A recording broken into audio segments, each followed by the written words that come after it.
السلام علیکم خواتین و حضرات، آپ کا اپنا پسندیدہ پروگرام آواز ابن آدم کے ساتھ آپ کا میزبان ڈاکٹر شجاع صغیر خان آپ کو سلام عرض کرتا ہے۔ جیسا کہ آپ کے علم میں ہے کہ ہمارا جو یہ پروگرام ہے آواز ابن آدم، اس میں ہم مسائل ابن آدم کے حوالے سے کسی نہ کسی معزز شخصیت کو یہاں لے کر آتے ہیں اور ان سے آپ کے اور ابن آدم کے مسائل پہ گفتگو ہوتی ہے۔ آج کے جو میرے مہمان ہیں وہ بہت ہی انٹلیکچول ایک ہستی ہے کہ جس نے زیرو سے اپنے کیریئر کا آغاز کیا اور آج اللہ نے اسے ایک عروج عطا کیا۔ یہ جب میں ان سے دریافت کرتا ہوں تو وہ یہی کہتے ہیں کہ یہ سب میرے والدین کی دعاؤں کا ثمر ہے، اور اس میں کوئی شک نہیں کہ والدین کی دعائیں انسان کو عروج پہ پہنچا دیتی ہیں اگر اسے سمجھا جائے۔ تو میں ابھی جس ہستی کا آپ سے تعارف کرانے جا رہا ہوں اس نے بہرے پن، بہت عام بیماری ہے، آپ دیکھیں کہ ہمارے یہاں اس قدر تیزی سے یہ بہرا پن پھیل رہا ہے، اس کی کئی وجوہات ہیں اور اس وجوہات پہ وہ خود ہی روشنی ڈالیں گے کہ آخر یہ بہرا پن کیوں سب سے زیادہ جو ہے یہ ہمارے ملک میں پھیل رہا ہے۔ اور بڑے بڑے اداروں میں آپ گئے، وہاں جا کے آپ نے وہاں کی جو ڈگنیٹیز تھیں ان کے ہیئرنگ اسسمنٹ کیے ہیں، اور ایک اہم چیز جو میں یہاں بتاتا چلوں کہ وہ لوگ جو مستحقین ہوتے ہیں اور سینئر سٹیزنز ہوتے ہیں انہیں ان کی جو ٹرسٹ ہے تاج ویلفیئر ٹرسٹ، وہ مفت اعلیٰ سماعت بھی پرووائڈ کرتی ہے۔ انسانیت کے لیے برسوں سے کام کر رہے ہیں، پہلے تنہا تھے، آج ایک پوری ٹیم لے کے چل رہے ہیں، اور ایک بہت بڑا مشن ہے ان کا جو سن 2014 میں اس ابن آدم کو، اس پوری قوم کو انشاءاللہ نظر آئے گا جب وہ ایک اپنی پوری فورس کے ساتھ سماجی خدمت کرنے کے لیے میدان عمل میں داخل ہوں گے۔ خواتین و حضرات، میرے آج کے مہمان ڈاکٹر شاہد اختر راجپوت۔ اچھا شاہد اختر، بات یہ ہے کہ آپ نے ماشاءاللہ DHMS بھی کیا، آپ نے MA آڈیولوجی اسپیچ لینگویج پیتھولوجی، یہ آپ نے کراچی یونیورسٹی سے کی تھی؟ جی، کراچی یونیورسٹی سے۔ اچھا، یہ کرنے کے بعد پھر آپ نے کیا کیا؟ یہ کرنے کے بعد جب میں ماسٹرز کر رہا تھا تو میری بہت خواہش ہوتی تھی کہ میں باہر پڑھنے جاؤں، لیکن پیسوں کا ایسا کوئی بندوبست نہیں تھا۔ اللہ میاں جو ہے، میں نے کہیں اپنے دوستوں سے، ساتھیوں سے، بزرگوں سے، جس میں آپ بھی شامل ہیں، یہ باتیں سن رکھی تھیں کہ جب انسان کوئی کام کرنے کا ارادہ کرتا ہے تو کائنات کا ذرہ ذرہ اس کی مدد میں لگ جاتا ہے۔ بے شک، کوئی شک نہیں۔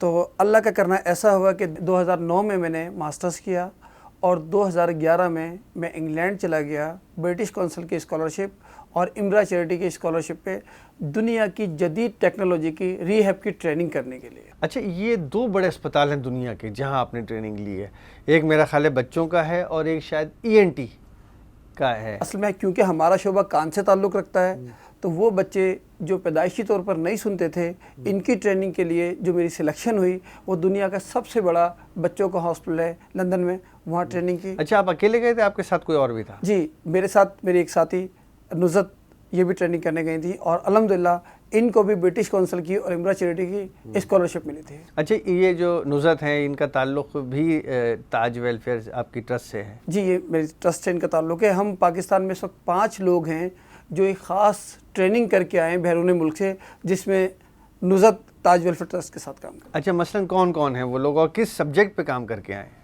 آڈیولوجی اور کوکلیم پلانٹ کے حوالے سے پاکستان میں 5 لوگ ہی ہیں، ٹوٹل 2 ہم شامل ہیں۔ جی، 2 آپ ہیں، ان خوش نصیبوں میں 2 آپ ہیں جو ابن آدم کی خدمت کر رہے ہیں۔ الحمدللہ۔ اچھا، ایک آپ کا پمفلیٹ ہے جو میرے پاس آیا سن 2014، our mission war against deafness 2014 hearing assessment year in Pakistan. اچھا، اس میں ایک بہت بڑی وین دکھائی گئی ہے، اور اس وین کے ساتھ ساتھ پیچھے یہاں کچھ پیارے پیارے بچوں کی، معصوم بچوں کی تصاویریں بھی ہیں، بہت چھوٹی عمر کے انفینٹ بیبیز بھی ہیں اور بڑے عمر کے بھی ہیں۔ تو آخر یہ کیا ہے، تھوڑا سا بتائیں گے مجھے کہ یہ؟ ڈاکٹر شجاع صاحب، جب میں وہاں سے ٹریننگ کر کے آیا تو ہم نے دیکھا کہ پاکستان میں ہم اپنا پورا میڈیکل چیک اپ کراتے ہیں لیکن کان کے بارے میں نہیں سوچتے ہیں۔ ایگزیکٹلی۔ تو جب یہاں آئے تو یہاں آ کے ہم نے ایک ٹرسٹ کی بنیاد رکھی جو اپنے والد صاحب کے نام سے، اور پھر ہم نے سوچا کہ لوگوں کے کان ٹیسٹ کرتے ہیں۔ جب ہم نے کان ٹیسٹ کرنا شروع کیے 2012 میں، تو پتہ لگا کہ ایک بہت بڑی تعداد ہے لوگوں کی جو کسی نہ کسی سطح پہ کم سنتی ہے۔ مطلب خدا نخواستہ ایسا نہیں ہے کہ نہ سننے والوں کا شہر ہے، یہ نہ سمجھنے والوں کا شہر ہے، کہ جو الفاظ